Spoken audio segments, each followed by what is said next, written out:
Olá, muito boa tarde, mais uma vez, seja muito bem-vindo. Aqui você sempre fica bem informado.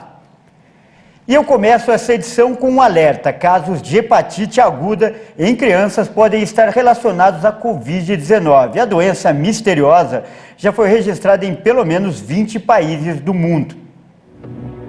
A criança aparentemente saudável um dia acordou com marcas de alergia e no outro despertou com a parte branca dos olhos amarelada. A família logo levou a menina a um hospital nos Estados Unidos e lá o quadro evoluiu de forma assustadora. Ela começou a tremer, ficou fraca, não conseguia sustentar a cabeça. Não parecia minha filha. Foi o que disse em entrevista Kelsey Schwab, mãe de Belan, a menina americana de apenas 2 anos de idade, diagnosticada com hepatite severa. Mas como ela e outras crianças chegaram a esse ponto é o que a comunidade médica tenta descobrir, desde o surgimento dos primeiros casos da doença na Europa. Não há barra E ou não há tracinho E, é essa hepatite chamada nos meios não médicos de misteriosa ou a nova hepatite. Então é uma hepatite que não é não A, não B, não C, não D e não E. Ou seja, não é nenhum dos tipos da doença conhecidos até agora, mas já atingiu cerca de 350 vítimas em pelo menos 20 países. Mas agora um artigo publicado na revista The Lancet revela que a doença pode estar relacionada com a Covid-19 e com o adenovírus, que são vírus que costumam causar sintomas gripais ou gastrointestinais. Os pesquisadores das áreas de gastroenterologia e hepatologia mostraram que uma infecção anterior ou atual por Covid-19, seguida de outra por adenovírus, deixa uma espécie de reservatório viral no trato intestinal. A hipótese é que após infecção por Covid, a infecção por adenovírus cause essa alteração que vai fazer uma lesão hepática, por isso a hepatite, que então a hepatite é a inflamação das células hepáticas, as células do fígado, e quando evolui para a hepatite fulminante, então essa é a preocupação, foram esses casos que chamaram a atenção, né? Hepatite fulminante significa uma morte maciça dos hepatócitos, das células do fígado, e isso pode levar à morte. O vírus da Covid-19 foi encontrado em 18% dos casos analisados no Reino Unido. A maioria das crianças não estava na faixa etária para tomar a vacina contra o coronavírus. Outro estudo da Organização Mundial da Saúde mostrou que 70% das crianças que tiveram a doença tinham sido infectadas pela Covid pouco tempo antes. Aqui no Brasil, até o fechamento dessa reportagem, havia pelo menos 40 casos suspeitos, mas o número pode ser maior. No último final de semana, a doutora Daniela atendeu mais uma possível vítima. Não está notificado ainda, então não posso falar sobre, mas um bebezinho de 1 ano e 4 meses que os pais tiveram contato no feriado do dia 21 de abril com um amigo que mora na Alemanha. E 4 dias após, a criança abriu com um quadro de diarreia. Diarreia é só um dos sintomas da doença que acomete crianças e adolescentes de até 16 anos de idade, mas principalmente quem tenha até 5. E além da diarreia, o paciente pode apresentar vômito, irritação na pele, dores, mal-estar, mudança na coloração da urina e das fezes, olhos amarelados e febre.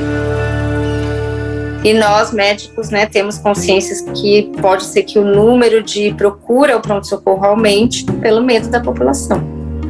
A doença já tirou a vida de mais de 10 crianças no mundo e praticamente a mesma quantidade precisou de um transplante de fígado. Foi o caso da pequena Belan, que recebeu o órgão de um adolescente de 16 anos e se recupera bem, como relatou a mãe dela. Começou a brincar, a falar um pouco mais. Chegou até a pedir comida e suco.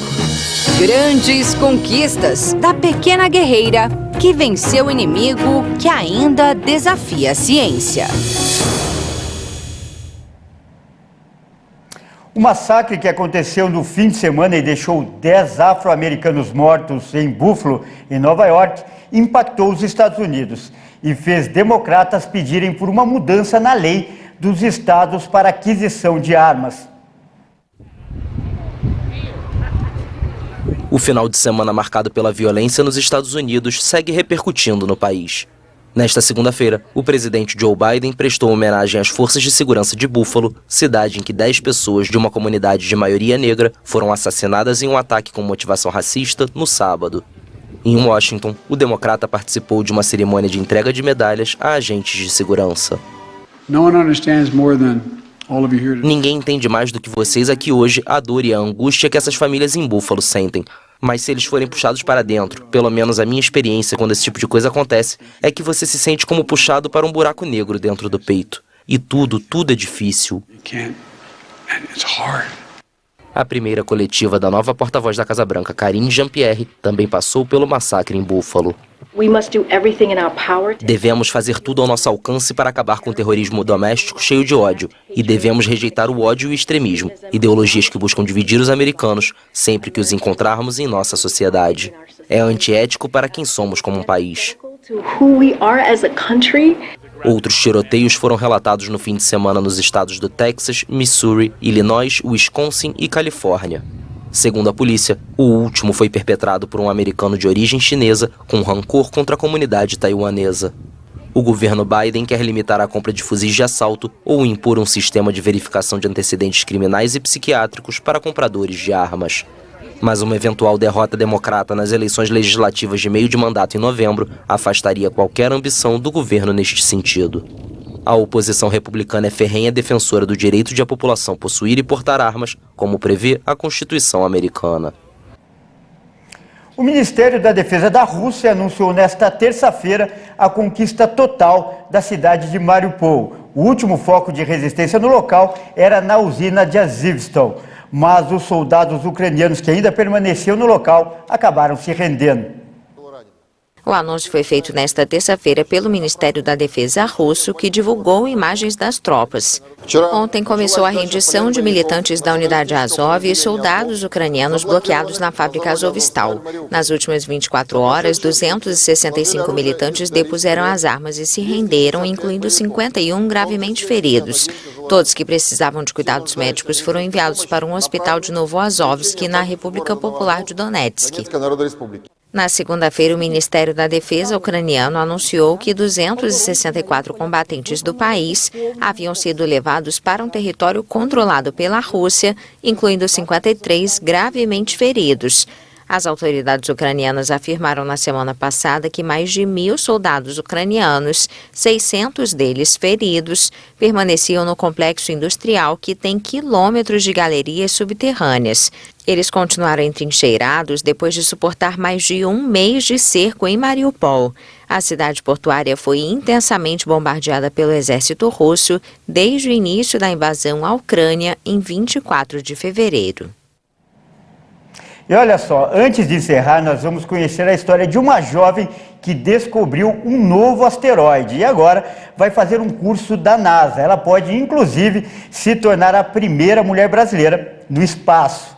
Em agosto de 2021, Laísa Peixoto, de 18 anos, descobriu um asteroide analisando imagens do computador da casa dela em Contagem, na região metropolitana de Belo Horizonte. 8 meses depois, ela agora está de malas prontas para participar de um curso, na NASA, onde vai se especializar também nesse assunto e vai se especializar, podendo virar, inclusive, a primeira mulher brasileira. A viagem para os Estados Unidos está marcada para o dia 24 de maio e ela será tripulante da expedição 36 da NASA, do curso 36 da NASA. Muito legal essa história. E a gente fica por aqui. Mais uma vez, eu agradeço a sua companhia e desejo para você uma ótima tarde.